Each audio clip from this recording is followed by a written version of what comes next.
If you're needing some cleaning motivation or you just need to tackle some decluttering or organizing, join me on my version of a whole house clean with me video. In this video, I don't want to just show you what I'm cleaning and talk about my house and my stuff. Today, I'm going to be sharing with you how my relationship with cleaning changed as I went from frustrated and resentful to thankful and actually enjoy cleaning. Yes, don't tell my husband I said this, but I actually enjoy cleaning my home. Minimalism certainly played a huge role in this change because it's much easier to clean now, but I'll be sharing some specific mindset shifts that help me to remove the overwhelm and frustration, as well as some simple tips to keep your space clutter-free and ease your stress while making it easier to clean. I will leave timestamps in this video because there are a few topics that I want to cover today, and the one that I'm most excited for, living in abundance. Because maybe cleaning toilets and scrubbing floors doesn't spark the word abundance in your brain. But if you feel a sense of lack or you feel stuck in life, I hope this video will be an encouragement. Our physical environment is a reflection of our mind. Our living or workspaces can affect our mood, our ability to concentrate, affect our energy levels, and even affect our health. So today, as we clean our physical spaces, let's also clean and declutter some limiting beliefs and negative self-talk. And let's spray it all down with some positivity and inspiration. So grab your headphones and let's clean together. The first topic that I want to share with you is a mindset shift that completely changed the way that I view cleaning as a nagging, newly married wife. We'll call this topic doing it for me. I originally heard the doing it for me topic about a year into my marriage, and I realized that I had become a nagging wife. I had been frustrated because my husband would leave shoes in certain areas, and I would be home and he would eat and leave the dishes undone, or I would make dinner and the dishes weren't done. Little things here and there, and I would become nagging and I would become resentful. And I remember hearing a mommy YouTuber talk about how she came to love cleaning and she began to view it as doing it for herself. It became a part of her identity. She wanted to do it because she felt better in a clean home. She felt better in an organized space, not because she was doing it for someone or to prove anyone anything or because she wanted other people to do a specific thing. When she changed it back to her and made it back into it's not about you and what it is that you want or the time that you're going to give to this. It's not about if you're going to be thankful or not. It's about me. And it's because I value me enough to want my space to be clean, then to me, that changed my entire perspective around cleaning. I found that I was no longer nagging. That if I asked kindly and it wasn't done, I wouldn't just constantly leave things out because I was frustrated or resentful or he should pick that up, so I'm just going to leave it until he finally picks that up. I actually did it for me because I wanted a space that was clean. I wanted a space that was organized. And because I felt that I deserved to be in a space that brought me peace, that brought me calm. And oddly, doing that, changing that mindset shift was what made me become a lot more peaceful, a lot kinder, and it removed that nagging. And eventually it changed the way that I approached my conversations with my husband, and it changed the way that he approached cleaning, and he ended up helping me a whole lot more because I was approaching it from a different angle. I was no longer resentful. I was no longer angry. I did it for me. And in just a moment, we'll talk about the specific things that I did in order to be able to have the help that I needed, specifically for me, being somebody that is married. Maybe you live with other people that aren't taking organization as importantly as you are, or maybe you have a roommate, for example. So there's definitely little things that I did that helped in that department. But this for me was the biggest change, changing me, first starting with me, not trying to change anybody else. I think that anytime we start from changing somebody else, we're automatically just asking for issues because they're going to be on the defensive. If we are doing it from an aspect of love and we remove that resentment, remove the anger, definitely have boundaries for ourselves and expectations, but at the same time coming at it from an aspect of love, we're bound to have much better results. My husband generally puts things away, but every now and then things happen, and this is the perfect example that I want to share with you. He had made some hot chocolate for himself to take to work, and he should have come back and washed it to take the next day, but he left it here, and so it got icky. It has some hot chocolate left, and I could think to myself, I'm gonna leave it here because he made this mess, and so why should I have to clean it? Whenever things like that happen, whenever somebody misplaces something, I may, if I see that it's recurring, just gently remind, hey, this goes here, would you please put it here, or I would like for you to put it in whatever spot, XYZ. If it's just like an off thing, it's sometimes happening, I'm gonna go ahead and clean it. One, because of me, for me, I don't want to see that mess, and two, because everybody deserves the benefit of the doubt, and I think that we catch more flies with honey than with, well, what is that saying? We catch more flies with honey than with vinegar. Basically, you know, when we treat people with love, they in turn are much more likely to treat us in that same way. So just giving people respect, giving people kindness. And when we serve people and serve out of love, I mean, it should be out of love. It shouldn't be out of resentment or saying, I did this for you, so you owe me. And then we're going to make the other person miserable, and it's just going to be a never-ending cycle. I would rather come at it from an approach of love and kindness and gratitude. And believe me, it brings us a lot closer together because of it. So let me actually wash this because I need 2 hands to do that. The next thing that I did that really helped me to love cleaning was that I started small. So in the very beginning, I was definitely not a minimalist. We rented a 3-bed, 2-bath home, and at that time we didn't have kids. And I filled every one of those 3 closets. I had stuff all over the home because I felt that I needed more and I was addicted to shopping, and I thought that it was fun, so I definitely had lots of stuff to manage, and I felt a lot of overwhelm. So in the very beginning, I would definitely recommend, if you are feeling overwhelmed and don't know where to begin, pick one small space.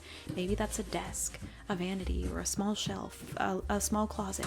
Pick one designated space that you are going to clean, organize, and manage and tackle, declutter maybe. And once you see that one space clean, it's kind of like your own little win, your own little celebration, where you can pat yourself on the back. And every time you see that one little space, you know that you made a dent somewhere.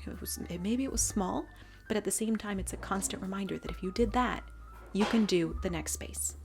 And I can't empathize here personally, but I've heard from other people that struggle with ADHD that this is something that's super helpful for them, is starting small, dedicating their time to one small area at a time, and making sure that they're not getting too caught up in trying to do all things at once, because that can be very discouraging. So when you see some progress, you know that you can tackle the next thing. So just making some more progress, that in itself could be that motivation that you need to keep going and tackle the next area, while at the same time having compassion and recognizing that you don't have to do it all at once, and it doesn't have to be this overwhelming, daunting task. This next mindset shift is definitely aligned with doing it for me, and it is making it fun. So when I clean, I take this as my me time. I actually think of cleaning as self-care. Why? Because when I clean my physical space, I'm almost telling myself, I love you, Yessie, enough that I'm going to clean the space in which you are living in because I value you. And so to me, cleaning is definitely related with self-care. So in the same way that I take care of my personal hygiene, I also take care of my home because I value my home, and thus I value me because I live there, and I value the people that live there. So think of it in that way. But the way that I make it fun is I listen to music sometimes and I dance while I'm cleaning, or I will think of it as exercise. So if you feel like you're just not up for exercising on a particular day, don't beat yourself up for it. I definitely think of cleaning as my exercising, especially if I'm scrubbing the floors or washing my bedding in the bathtub. I think of that as just me moving my body and loving my body enough to get my body moving. 2, I can also sometimes listen to podcasts, listen to motivational YouTube videos. So sometimes I do listen to clean with me videos while I'm cleaning, or decluttering videos. And then as I'm cleaning, I think, ooh, I can declutter this. So just learning, growing, listening to audiobooks while I'm doing it, to me, it makes it a lot more fun. And it almost feels like I have a friend cleaning with me. And of course, I could not actually make a cleaning video all about how I loved cleaning and how cleaning was simplified if I didn't mention decluttering. For me, Decluttering, hands down, has been one of the biggest factors in why cleaning is so much faster. It's so much simpler now, and it's really not stressing at all. It's just totally stress free. I'm not saying that my home is always clean. It is absolutely not. I have 2 children, and they're under the age of 5, so they splatter things on the floor sometimes. They throw their toys all over the floor all the time. I feel like most kids love to throw their toys all over the floor. So I'm not saying that my home is always tidy. It is always neat. But at the same time, it is much faster to clean, to organize, to arrange. I don't have as many things to manage. And just that alone eases a lot of stress because it's a lot less things that I have to think about or sift through, because I have so many different products that I'm not sure if this one is still working, if it's expired, or dot dot dot. So all the things that I have are things that I use, things that we value, or even maybe we don't necessarily use them, but I think that they're pretty, and so that they're worth that time to dust, to move around, to clean. If you feel overwhelmed with cleaning, I definitely recommend decluttering, and especially cleaning while watching decluttering videos, just to get that motivation going, so that just like me, you feel like you have somebody that's kind of just there and maybe giving you more ideas, so that you feel almost like a motivational partner that can just kind of encourage you along the way. Or even doing it with a friend, having a friend where maybe they come over and you both kind of tackle some decluttering together, and then you take turns and visit them and declutter together. I didn't necessarily have people in my life that were wanting to declutter, so for me the YouTube videos were definitely helpful. But whatever you get motivation from in order to declutter, I highly recommend it, because you're going to have so many less things to manage, and that's going to make your cleaning a lot faster. That way it won't be so much of a burden. And then when you do clean, you're cleaning the things that you love, so it brings you a lot more joy, because those things, as you're, let's say, dusting this particular knickknack that really brings you a lot of sentimental value, you're happy to do that, because as you pick it up, as you're dusting it and cleaning it and spraying it and whatever, you're actually remembering all those beautiful memories and the value that you actually get from that item. Versus if you're just cleaning a whole bunch of random junk that really means nothing to you, that's going to cause a whole lot more stress. But really quick, I do want to mention that, just kind of bringing it back to the doing it for me thing, if you are decluttering and beginning to declutter, this is just a starting point for you, is do not approach it from trying to declutter other people's stuff. Whatever you do, first of all, focus on the things that you can declutter, making that change for you.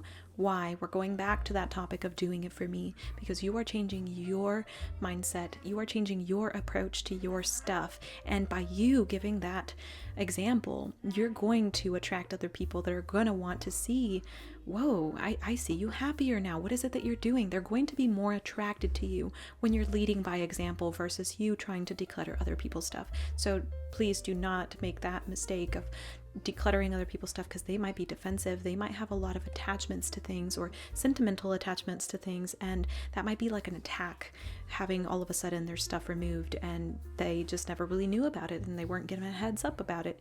I definitely ask my husband if I notice that he's not using something, and I ask him, oh hey, you haven't used this in a while, would you like to declutter it? If he says no, all right, he said no. But I can definitely ask, but I can't push that, and I shouldn't push that, because I need to respect that he also has the right to have his stuff. But one of the things that I have done that has been helpful is to label and have designated homes for things. So for this, you can use boxes, bins, baskets, whatever kind of container. Some people call this the container method or the container rule. So basically, if you're doing this with your kids, for example, you can have a toy chest, and whatever fits in there is all the toys that they're going to get. If they get a new toy and now that all of a sudden they don't fit, then something else has to leave. My husband definitely has a basket where he puts a lot of his just like hobby stuff, and that's his designated basket. Like, I don't touch that. Whatever he wants to put in there, that's his basket. That's what he has for himself. So having designated spaces, I personally am a fan of labels. Some people don't really feel like they're necessary, or they don't really like labels. For me, I like them, especially in the kitchen area. I have a lot of different foods that are labeled, and that way everything kind of gets put back in their place, and we know where things go. And if I have some people over, they can help themselves to my kitchen, and it's a lot easier for them to find things because it's all labeled, plus it's all decluttered, so there's not a whole bunch of stuff in there to sift through. So definitely decluttering, but then once you declutter, for me personally, I have found labels helpful, and then just having designated places for things to go. So for example, we had an issue with shoes. Especially in the mudroom, the shoes would just be scattered all over the place and the kids would just come in and throw their shoes on the floor. So what I did was I had a shoe rack that was left over because I had decluttered some shoes, and I put it in the mudroom. And so now the shoes have a designated place to go. And I talk about this on ways to reduce clutter, so you can check out that video. But just finding what your messy zones are, those things that constantly attract clutter, and then just find a solution for those things. Maybe it's a basket, maybe it's a bin, but just having a place where those things go, basically giving them a home, and if you need to, labeling them can be so helpful. I definitely find that just doing this alone has been super helpful, especially as a mom, and even if you're married too, having designated homes. So for example, for my kids, I also have baskets for them. So instead of them hanging a lot of their clothes, they do hang some of their clothes, but I have baskets for them where they put like their pants or their underwear or their socks, and they basically help me with doing the laundry. So actually my 2-year-old is able to take the laundry from the washing machine into the dryer, but then once it's done, I just kind of hand them each their stuff, and they know where to put their stuff. So they're able to put their underwear in their own bins and their socks in their own bins. Even my 2-year-old does that because we have designated baskets. And by now he's learned this basket has underwear, this basket has socks, this basket has pants, this basket has sweatpants. So just having designated compartmentalized spaces, they don't even have to be like super gorgeous. You can even use boxes that you're reusing. So I've definitely reused, for example, a box that I had from Amazon in order to toss all of our paper clutter because I homeschool. So just having that designated box to go, I could definitely have a prettier box, but for me, it's about having that home, having that area where it's going to go so that it's just not all over the home. So you can definitely go aesthetically pleasing there, but you don't have to. So it's not meant to be something that's overwhelming where you feel like you have to just go out and buy all these baskets. Use what you already have. And especially the more you declutter, the more you'll find that you end up with baskets and bins that you no longer use because you've already decluttered those items that were inside them. So you can use these to manage those messy zones. And the next one is to delegate, especially if you live in a home with somebody else. Delegating is huge. For me, one of the reasons that I think I found myself constantly avoiding delegating, especially to my husband, was because I felt like I had a particular way of doing things. And I don't think that this is necessarily just me as a wife. I feel like I know a lot of people, a lot of women, that we have our own little way of doing things, especially when we are used to doing it and we have our own particular way that we like. We kind of get upset like, oh, you didn't fold the towel the correct way and now I have to refold it. Maybe it's just me. Maybe I have a little bit of a like OCD hints here and there. I don't know. Let me know if this is just me or you can relate to this. But I found that the more I let go of that feeling of it's not done the way that I would have done it, it's not done the way that I would have wanted it, the easier that burden has been on me. Because I think sometimes, especially being somebody that struggles with perfectionism, it can be difficult to always feel like you've got to do everything and you've got to do it all right and putting yourself down if you don't do right. But then you struggle with actually letting people do things for you because you want it done in a particular way. I mean, it's just a horrible, vicious cycle to do that. So the more I've eased back and delegated tasks. So to give you the perfect example, sweeping. Right now, my 5-year-old has the task of sweeping every single day after eating. And I don't do it for her, even though there's a lot of crumbs left all over the floor. But at the same time, I need to do that. I need to push back, basically sit back, to let her do that, to let her have the practice. Because if I'm doing it for her because she's not doing it the right way, she's going to turn 15 and she's not going to be helping mom. So it can be done with kids, it can be done with a spouse. And my husband has definitely been amazing in speaking to me about that. How in the very beginning, I think I was setting myself up for failure because I would say, oh no, it's fine, I can wash the dishes.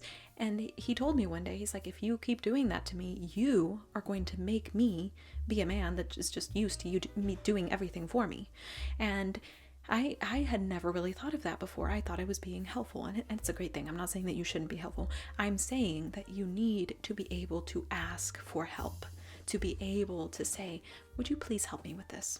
And for some people, asking for help is tough. I definitely was one of those people because I didn't want to feel weak. I didn't want to feel vulnerable. But then I became resentful because I didn't have it offered.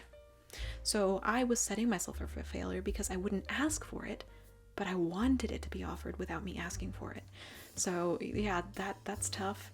I would not recommend that. It didn't lead me anywhere happy. And when I started to ask for help, when I started to let go of the perfectionism and just accept whatever help was offered, I felt so much happier. And quite honestly, I've definitely come to realize that some of your friends, your family members, they almost want to feel like they're needed by you. And in me, like I'll give this perfect example.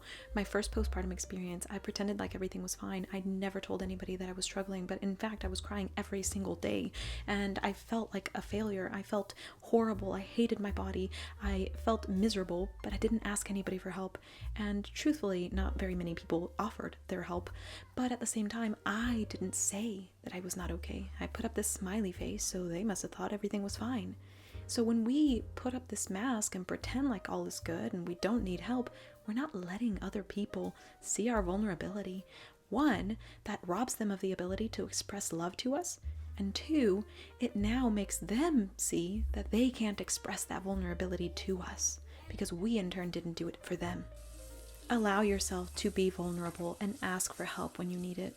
The people that truly love you will answer to that call.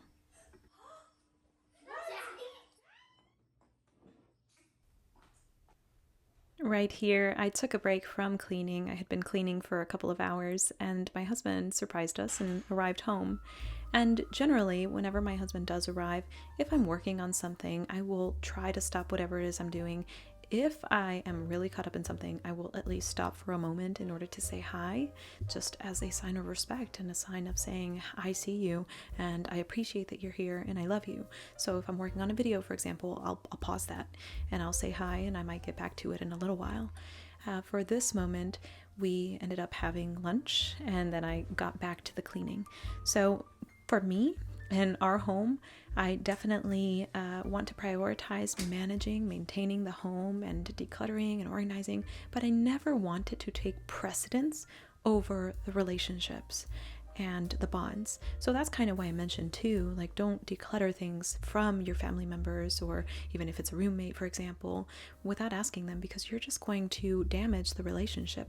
Ultimately, minimizing, simplifying should be just that. Simplifying should allow you to live your life more fully and give you more of what it is that you value in your life. For me, that is my family.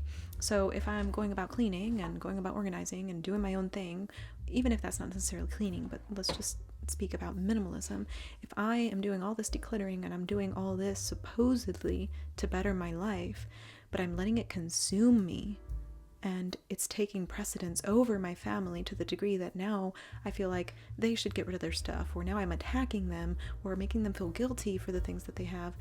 And ultimately, is it actually helping me? I'll give the perfect example here. My children, my daughter, she loves all things girly. She likes bows, she likes dresses, she likes cute sparkly things. I don't keep her from having those things. We definitely have the container method so that she can have those things. And if something comes in, like a gift, for example, then something has to leave. But I try to make it so that it doesn't become a burden, so that it's something that allows us to live more freely, to really live in a way that aligns with our values, but at the same time, doesn't cause frustration, doesn't cause burden because, oh, I can't have this since I'm a minimalist, so that it doesn't become too strict in that sense. And so for me, this last one is small wins. I mentioned this one because minimalism can be hard. It can be incredibly, intensely difficult to declutter.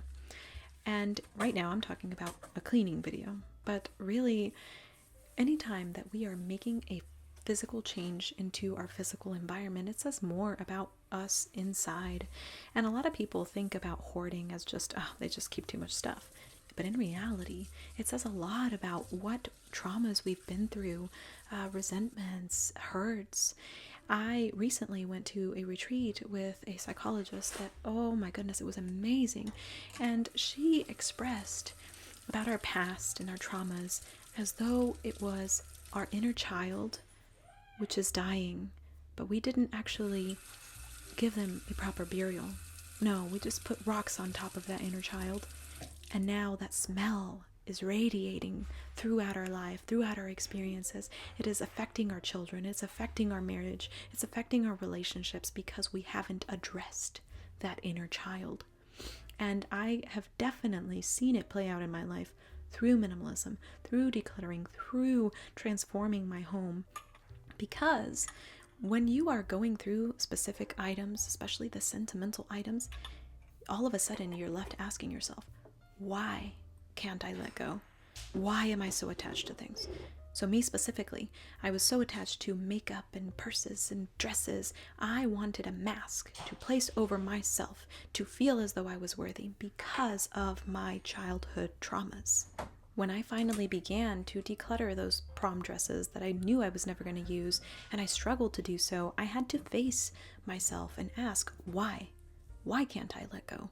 Why am I so attached? Why is this so hard? And you learn a lot about yourself as you're decluttering, as you're getting rid of stuff, but it can be incredibly difficult. And so I say that this last one is small wins, even though it probably is one of the most important ones, because you need to congratulate yourself in the process. Even if it was just a couple of items a day, even if it was just a small dent, even if all you did was just clear a countertop and clean it down, because it is a huge win. It is a huge win because it is progress. Even small progress is a win. So at night, when you go to bed, if you knew that you did at least 1, 2, maybe 3 little things, congratulate yourself for them. Think about those things that you did during the day that pushed you forward and give yourself a high five. This will help you start to think of yourself in a more positive way, in a more loving way.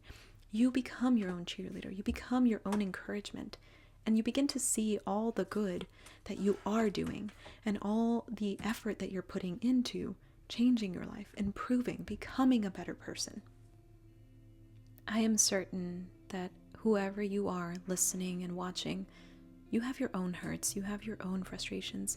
You've been let down by other people at one point or another. And it's already enough. It's already hard enough that other people attack us, other people put us down, that we do the same for ourselves. So when we want to live a life of abundance, we have to start seeing the good in ourselves, loving that inner child, holding that inner child, saying, I see you. You were treated in this way, but I am going to treat you differently now. And we can make that difference. We can say, maybe I've lived this particular way throughout my life. Maybe I've been this particular person, but I want to live differently now. And from here on out, this is the person that I am. This is who I choose to be. And it's not easy, and it's not an overnight change. We're never done changing. We're never done growing. It's a process. We have up days. We have down days. Days when we're just confused and we're not sure what we want out of life or where we're going in life. But if we can think of those little wins every day, congratulating ourselves, smiling at ourselves in the mirror, high-fiving ourselves for the effort that we're putting in place, we're going to be a lot better off.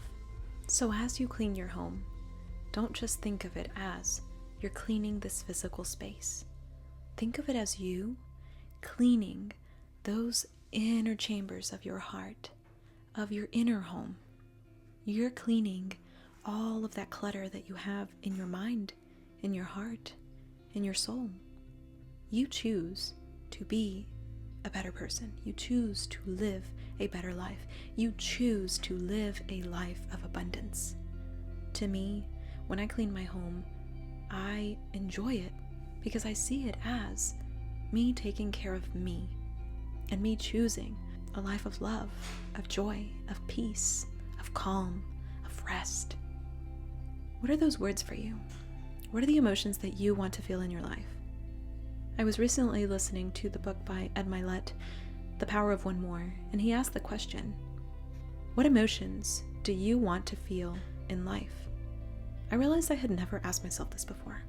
I'd never sat down and thought about, what do I want to feel in life? And why is it important? Because we are basically our emotions. I don't know about you, but I want to feel excitement awe, joy, peace. There's a lot of things that I want to feel. And overwhelm and frustration, anger, those are not feelings that I want to feel in my life. So as I'm taking care of this physical space, I'm also nourishing me and letting me know that I matter. What do you want to feel? How do you want to live and approach your life? Write them down. Start to view and live your life differently. Because you matter.